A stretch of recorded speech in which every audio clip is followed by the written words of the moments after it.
my friends, yes, welcome to another episode of Nintendo Nightcap, bringing you once again your daily Nintendo news to your faces. Hope you're all good.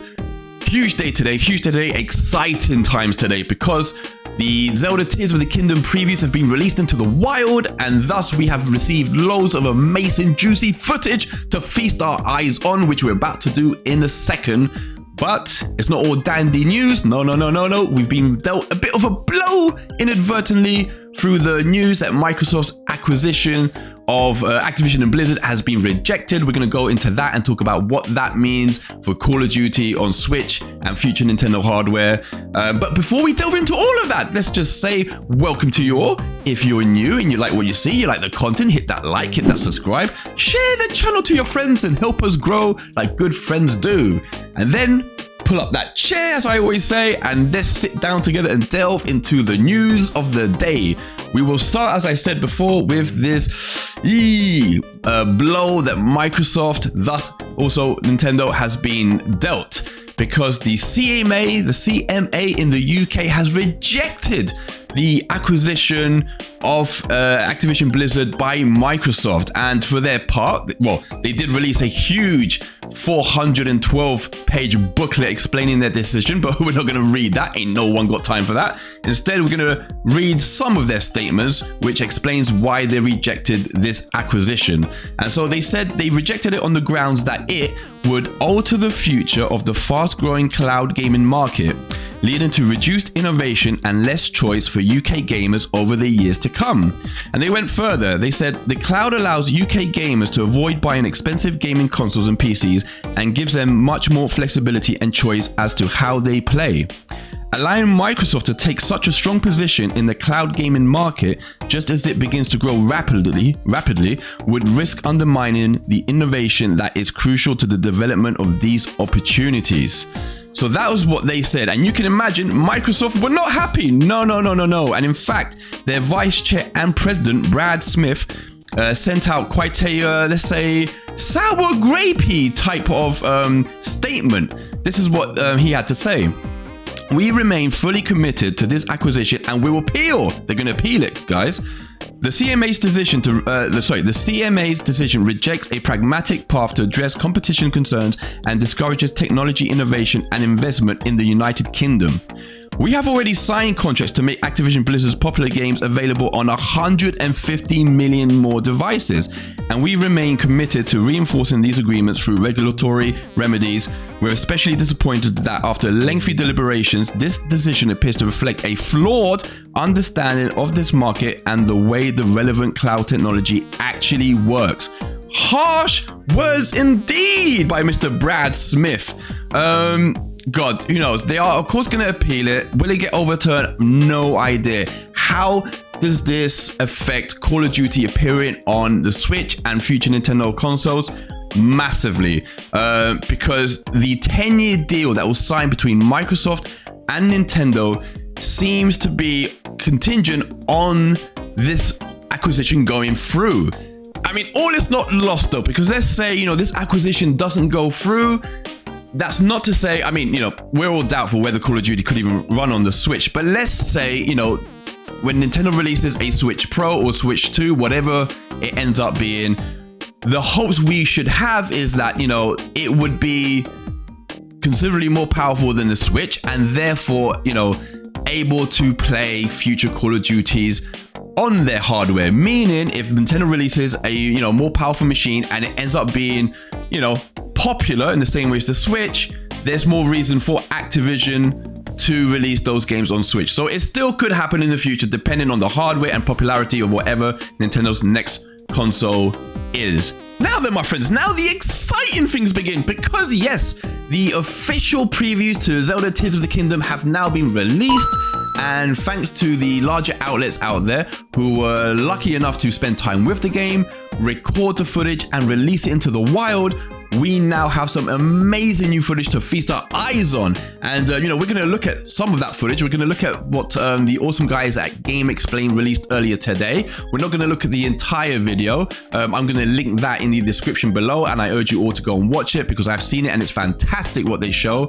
But we are going to look at some of the interesting points that was covered, and we're going to hopefully answer any questions you may have. So where better place to start than what happens when you fuse a piece of meat to an arrow? Well, thanks to the awesome guys at GameXplain, we can see here that what that in fact does is act as a decoy. So when you attach the meat to the arrow and fire it nearby an enemy, they will spot it, inspect it, pick it up and yam it into their mouths, and that allows us the time and space to take out said enemy in any manner that we wish. So that's a cool little little bit of footage there. We kind of knew from all the footage we've seen in the past that this was always going to be a game where whatever problem you come across, there's always going to be multiple ways to overcome it. And this is just like another one of those examples. So it looks really fun, really cool footage. Something else I saw, which I thought looked amazing, was this mechanic we have seen in different games in the past, which was this purple flower that Link acquires. And when he throws it, when he launches it at an enemy,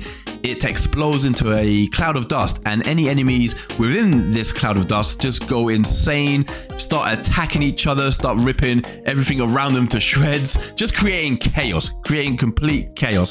It looks super fun to use, very useful if you enter an area densely populated with these enemies. And really cool. And I think, you can see that Link has it attached to an arrow here, but I think you can launch it by itself as well. So I thought that looked really cool. Elsewhere in the footage, we saw some really cool stuff concerning the recall ability. We are used to seeing Link recall big boulders and other things like that. But, we've seen in this footage that actually Link, it looks as though you can recall any projectile thrown at you. So we saw here that Link actually recalled a tiny projectile thrown in front of him, launching it all the way back towards its sender and knocking it out. And it got me thinking, my God, are we going to be able to recall anything launched at you? So, for example, what if you have a Mogoblin who fires an arrow at you? If you have the fast enough reflexes, are you going to be able to recall that and send it back and knocking them out? Well, possibly. So it's just, just again, another way of this game showing you that, there are going to be multiple problems, multiple tasks, and just as many multiple ways of overcoming it. So it's just incredible the amount of freedom that this game is showing us. One of the other things I noticed, which was less exciting but still very practical, was now that we are actually going to be able to carry with us a single-use cookery pot. Rather than having to be near a town or whatever, you can actually use one of these anywhere you are when you want to cook your recipes. And talking of recipes, we actually have a slideshow now that shows us a bunch of recipes for us to use, also showing us the effects of each one. So that's really cool, a nice quality of life addition to this game.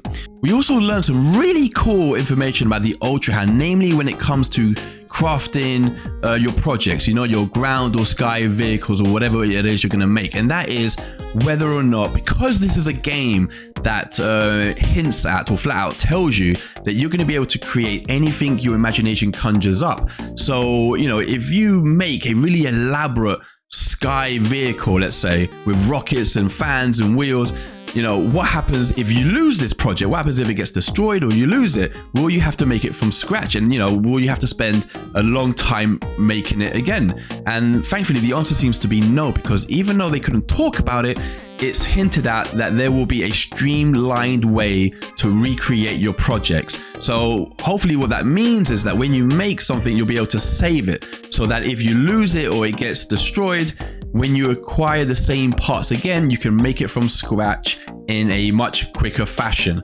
One of the questions though, the new footage we've seen didn't clear up was whether there's going to be underwater exploration.